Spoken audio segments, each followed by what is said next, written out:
Hi folks, this is Gail of Lifestyle Obedience, and I'm here to talk to you about a program that I have called From Breeder to Backyard. I've been training dogs for over 40 years, and I have developed a method that is very crucial, foundational, to before you even start basic training. A lot of people start with the basics, but basics to us and basics to a dog are two different things. Dogs are all about a hierarchy. Who is going to be in charge? When you get that puppy home out of that litter, if you're getting your puppy anywhere from 7 to 8 weeks, they are fully equipped to communicate with the rest of the dog world.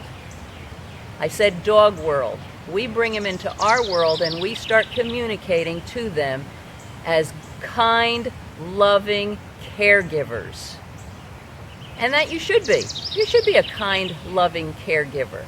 But what I have found, and you'll see it all over the internet, that by the time the puppy is about 12 to 14 weeks, those biting little teeth, those sharp little teeth, and those puppies are biting mercilessly their owners, and they don't know what to do. I've gotten the call over and over. I've tried everything.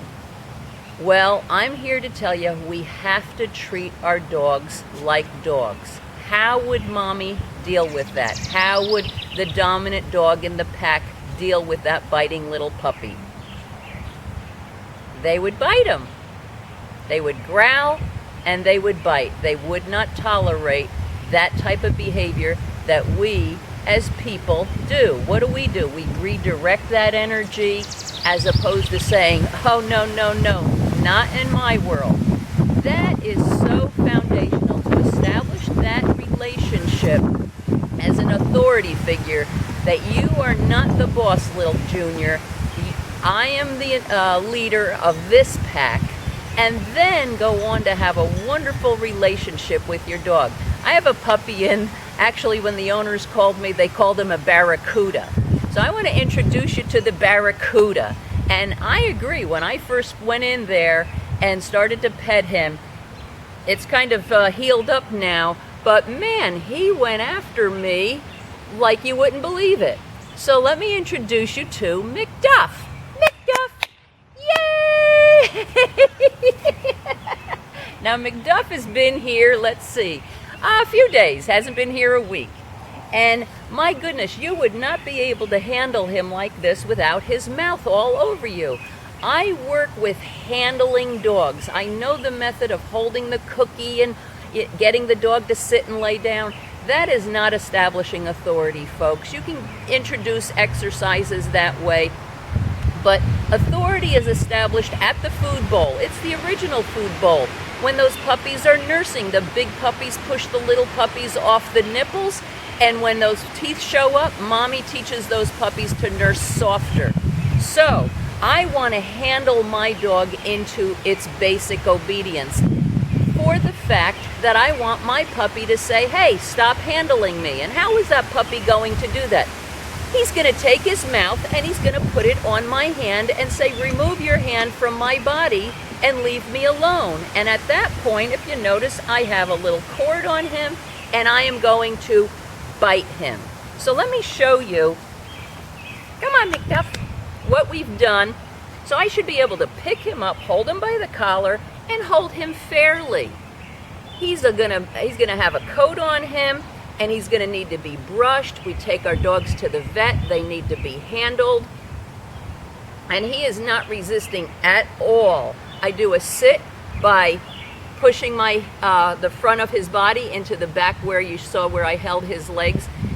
I pick him up for a stand, and he can resist. And I'm hoping he will, so you can see what the correction would be. But he has learned to submit to my handling of him. To do it down, this is how I do it down. I handle them into position.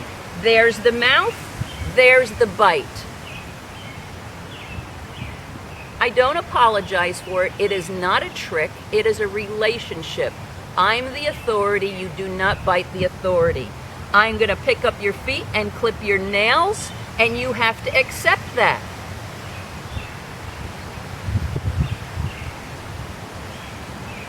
That is unacceptable. You cannot put your mouth on me. No. It is not a trick. I do not tell him good at this point. Now he's licking me. Good decision. Now I praise him. I will praise him when he makes the right decision, not when he just stops doing what I don't want him to do. When he chooses another decision that is acceptable, that's where my good comes in. Good boy. So, and I have no trouble holding the cookie and putting it onto the ground for the down and up for the sit and for the stand and having them walk at your side. I have no trouble with that. But this is crucial, foundational, to let that puppy know, no, you don't get to bite me. So when I run around my yard, I don't want him biting at my legs. I don't want him chasing the kids like that and grabbing them. Okay, okay, yay! Yay for McDuff! Yay for him! What a good boy! What a good boy! Yeah! It doesn't require a lot. They pick up on it right away. Like I said, by 7 weeks old, they know to be submitted to an authority figure. So let's stop this puppy biting and let's have a great relationship. Like I said, I've been out here doing a lot of fun things. I spend more time playing with the puppies than doing any kind of correcting, because I make my correction mean something. I equip them with a collar and a leash that means something, and then I just go about playing with my puppy, teaching him his obedience. And if ever they go to bite me, they get that bite right back. McDuff! McDuff! Come on! Come on, Dad, a good boy! Yay! Come on over here. Come say goodbye. Come say goodbye to the folks. Say bye-bye. Bye-bye. To be continued. God bless. Okay. Okay. And he's not biting me. Now I would go get a toy and invite him to play. I'll show you what I do. Come on. Come on. Come on. I like to get their energy up. That's a good boy. And then I put my hand on his shoulder, down. Good boy. Good boy. And I'm really looking for him to turn his mouth towards me. Okay, okay. Good boy. Atta good boy. Atta good boy. Down. Good boy. Okay, okay. Atta good boy. Atta boy. Good boy. Down.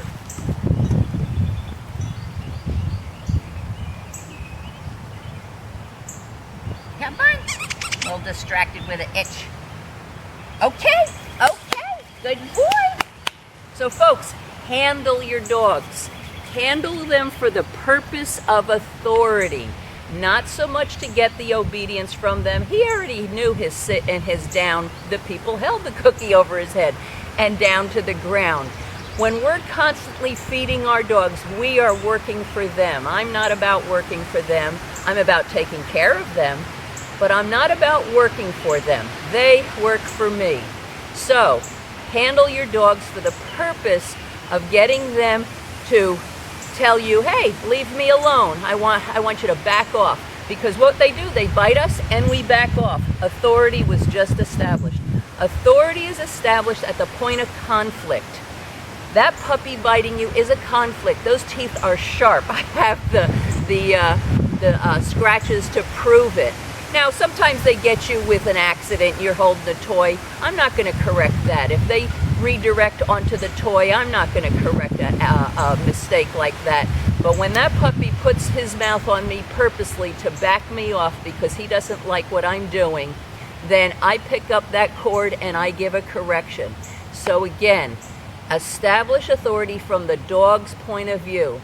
In the book, it's an older book, The New Knowledge of Dog Behavior. I'm not sure if it's in print. I know that I've gotten used copies.